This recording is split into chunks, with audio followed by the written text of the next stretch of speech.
इंसान रहता था। एक बार उसे कहीं से बाज का एक अंडा मिला। उसने वो अंडा मुर्गी के अंडे के साथ रख दिया। मुर्गी उस अंडे को अन्य अंडों के साथ सेने लगी। कुछ दिनों में मुर्गी के अंडे में से चूजे निकल आए और बाज के अंडे में से बाज का बच्चा चूजों के साथ पलने लगा। वो चूजों के साथ खाता पीता खेलता इधर उधर कूदता बड़ा होने लगा।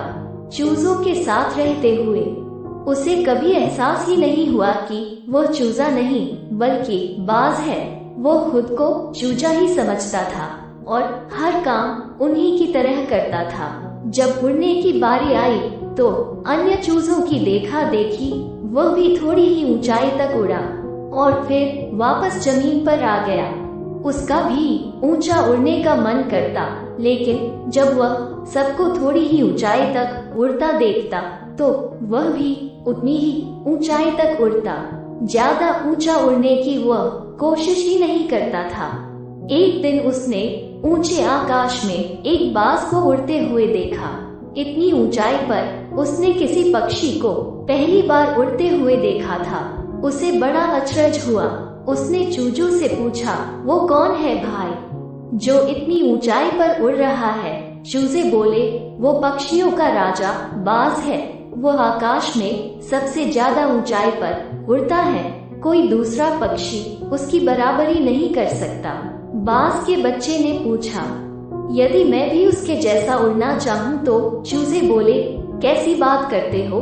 मत भूलो तुम एक चूजे हो, चाहे कितनी ही कोशिश कर लो बाज जितना नहीं उड़ पाओगे। इसलिए व्यर्थ में ऊंचा उड़ने के बारे में मत सोचो। जितना उड़ सकते हो उतने में ही खुश रहो। बाज के बच्चे ने ये बात मान ली और कभी ऊंचा उड़ने की कोशिश ही नहीं की। बाज होने के बावजूद वो पूरी जिंदगी मुर्गी के समान जीता रहा। वास्तव में सोच और दृष्टिकोण का हमारे जीवन पर बहुत गहरा प्रभाव पड़ता है। हम सभी क्षमता और संभावनाओं से परिपूर्ण हैं। चाहे हम कैसी भी परिस्थिति में क्यों न हो, हमें आवश्यकता है अपनी क्षमता पहचानने की और अपनी सोच तथा दृष्टिकोण को व्यापक बनाने की। हम स्वयं को चूजे समझेंगे तो चूजे ही बनेंगे और बाज समझेंगे तो बाज बनेंगे। खुद को कम न समझें, अपनी क्षमता को सीमित न करें, बाज बने और जीवन में ऊंची उड़ान भरें।